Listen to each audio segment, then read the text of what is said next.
Bienvenue sur Adventiste Magazine TV, vous êtes sur la bonne chaîne YouTube, vous êtes sur la bonne page Facebook. Nous avons désormais un nouveau format, donc c'est le Talk News, donc, où nous allons vous parler de façon décontractée par rapport aux événements qui sont prévus, qui sont déjà passés, les meilleurs articles, certaines informations concernant l'Église adventiste en Suisse et en général dans le monde. Et la première information concerne le plus gros événement de l'Église adventiste mondiale. Il s'agit de quoi, Miss? La Journée mondiale de la jeunesse, aussi connue sous le nom de Global Youth Day. C'est dans le monde entier tous les jeunes adventistes qui sortent dans la rue pour témoigner de leur foi.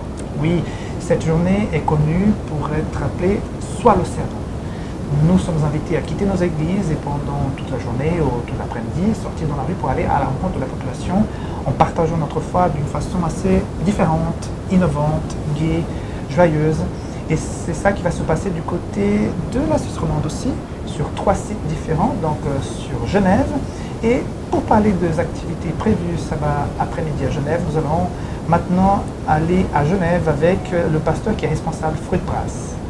Bonjour, nous sommes ici à Genève, plus spécifiquement à Plainpalais. Samedi prochain, le 17 mars, nous allons avoir aussi ici à Genève la Journée mondiale JA. Vous êtes tous invités des églises genevoises à être à 9h30 à l'église Boulevard de la Cluse, à l'église francophone de Genève, pour participer à cette journée où nous allons être le sermon, nous allons servir. Nous allons avoir des différentes actions, dont du sang, nous allons servir des repas aux SDF, nous allons aussi avoir un stand ADRA vers la gare, donc différentes activités pour que nous puissions donc être le sermon et servir. Merci beaucoup, vous êtes tous invités à samedi. Merci Fred. Il y aura aussi des activités du côté de Lausanne. Tout à fait, et on va voir ce qui se passe avec le pasteur Samuel Cunha. Bonjour à tous, on est ici dans la belle ville de Lausanne à côté de la cathédrale. Et ce samedi, on a un programme spécial pour tous les adventistes de la région. On va être le sermon, la phrase qui donne l'objectif pour le Global Youth Day. Les 5 communautés de notre région vont s'engager pour faire des actions dans la rue. On va donner de la nourriture, notamment une soupe aux passants, une soupe pour les STF. On aura aussi un espace santé, un espace dédié aux enfants et surtout beaucoup d'animations de rue. Je vous invite à être à l'église de Lausanne à 14h pour commencer avec un culte et ensuite partir dans les rues pour être le sermon. Merci Samuel. Moi-même, je serai du côté de Neuchâtel. Et là-bas, nous allons proposer le jus de pomme chaud. C'est une spécialité, c'est avec de la pomme et puis de la cannelle. C'est un truc qui vient d'Amérique du Sud et ça fait un tabac dans les rues de Neuchâtel.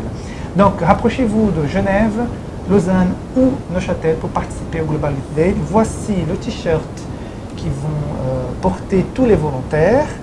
Et puis, si vous êtes sur les réseaux sociaux ce jour-là, ce samedi, si vous ne voulez pas sortir, vous ne pouvez pas sortir, vous êtes à l'étranger, il y a le hashtag, donc hashtag GYD18 pour Global Youth Day 2018. Donc, mettez ça dans toutes vos publications pendant cette journée pour que nous puissions être référencés dans les premiers. Alors, ça ne s'arrête pas là. Donc, dimanche, il y a aussi une activité du côté de Lausanne encore, c'est la formation homilétique. Donc, si vous voulez vous outiller pour pouvoir prêcher dans vos églises, il faut aller du côté de Lausanne. Comment ça va se passer, Eunice? Alors ça se passe donc à Lausanne. Il y a déjà plus de 20 inscrits. Donc si vous voulez participer à cette formation qui se déroule sur 3 dimanches et qui commence ce dimanche, n'hésitez pas, inscrivez-vous auprès du secrétaire de la fédération. Le mail s'affiche avant vendredi midi. Vous serez donc inscrit pour venir participer aux 3 dimanches de formation avec les professeurs de la faculté de théologie de Collonges-sous-Salève. Voilà. Tout est gratuit, il faut juste ramener son pique-nique. Il y aura bientôt aussi la retraite compagnon jeunes adultes du 23 au 25 mars au Diableret. Donc les inscriptions vont jusqu'au 20 mars. Il faut aussi se préparer pour ce week-end, n'est-ce pas? Alors c'est une invitation qui est faite à tous les jeunes et aînés et compagnons de la fédération. Je dis bien une invitation parce que tout est gratuit. Il faut juste s'organiser pour aller jusqu'au Diableret. Le reste est pris en charge par la fédération. Il faut juste penser aussi à ramener votre sac de couchage, un pique-nique pour le vendredi soir, votre Bible et un stylo. Et quand on dit compagnons aînés, ce sont des jeunes adultes. Hein? Tout à fait. Donc, il y aura aussi l'école de parents. Mes amis, si vous êtes parents d'enfants de 0 à 3 ans, il ne faut pas louper cette occasion. Pendant 2 week-ends, le premier, ça sera très prochainement, le 24 et 25 mars. ça sera du côté de Genève. Donc, ce sont 3 régions différentes qui seront desservies. Donc, la première qui sera donc, qui va recevoir cette formation, c'est la région de Genève. Et puis, c'est du côté de Collonges que ça va se passer, n'est-ce pas? Tout à fait. Encore une fois, là, vous êtes invité à vous inscrire assez rapidement. Vous vous inscrivez en ligne, encore une fois, l'adresse qui s'affiche, et vous avez votre place réservée pour cette formation qui débute donc à Genève avec des professionnels de l'éducation. Oui, ça sera de 9h à 16h, samedi et dimanche. Donc, n'hésitez pas à venir si vous êtes parents d'enfants en bas âge. Hein. Et puis, il y a un concert du côté de Genève le 24 mars à 19h30 à Boulevard de la Clouse, donc l'église francophone de Genève. Vous pouvez sortir de la formation école des parents, aller au concert juste après. Donc, l'agenda est déjà fait pour ce week-end-là. Hein. Donc, il y aura 2 violons, un violoncelle et un piano, et c'est de la très bonne musique classique. Parlons maintenant des événements qui se sont déroulés récemment. Donc, le 10 mars, l'église hispanique de Lausanne a fêté ses 35 ans. Il me semble que tu y étais.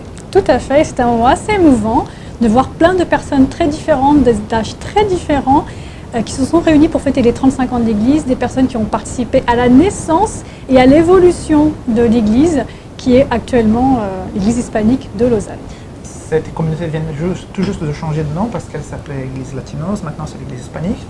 Ils se focalisent sur l'évangélisation et le partage de la parole aux hispanophones. D'ailleurs, il y a un nouveau pasteur qui a été nommé dans cette communauté, pasteur Andrei Ostrovski, un Biélorusse dans une église qui parle espagnol, dans la région de la Suisse qui parle français, où les membres parlent espagnol, français, portugais, créole.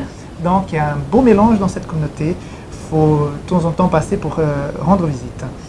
Donc, il y a eu une sortie de l'église anglophone. Voilà, un nouveau groupe qui est aussi naissant à Lausanne, l'église anglophone. Ils sont allés faire quoi? Ils sont allés faire de la luge parce qu'ils veulent avoir un esprit saint dans un corps saint. Et ils ont été se promener. Certains ont été se promener, certains ont fait de la luge pour s'amuser tous ensemble et créer des liens entre les groupes, les membres du groupe. Voilà, c'est un nouveau groupe qui est en train de naître sur la région de Lausanne. C'est très intéressant ce qu'ils font pour pouvoir créer des liens entre eux et surtout partager leur foi en anglais. C'est l'église anglophone. Et puis il y a eu la journée JA 16 ans plus sur Genève.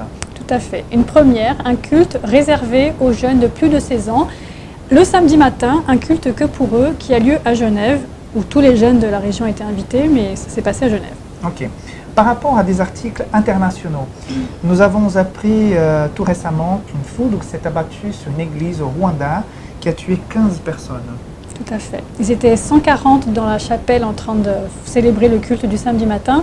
La foudre est tombée sur l'église. Ça fait automatiquement tout de suite 15 morts et plusieurs autres, beaucoup de blessés. Tout le monde a été amené à l'hôpital.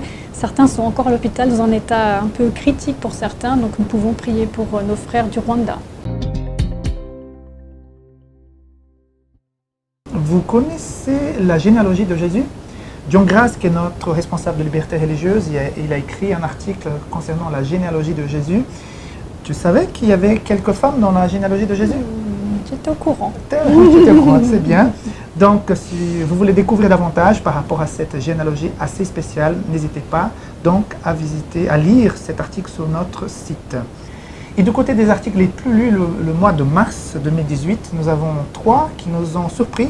L'article le plus lu ce mois-ci, pour l'instant, c'est le jeu mortel de la baleine bleue.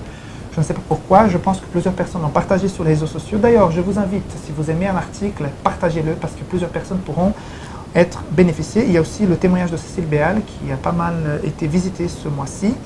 Et puis le dernier, c'est intéressant cette phrase. Hein. Ça veut dire quoi? Il est possible d'être végétarien et en mauvaise santé. Surprenant parce que les adventistes, nous aimons beaucoup la nourriture saine. Et voilà qu'on peut être végétarien et être en mauvaise santé. Donc, on vous laisse découvrir cet article aussi sur adventistmagazine.com. Donc, c'est tout pour aujourd'hui. Donc, n'oubliez pas, samedi prochain, Global Youth Day. Vous êtes invités à vous engager sur Genève, Lausanne ou Neuchâtel. Et on vous dit quoi? À tout bientôt. À bientôt. Merci.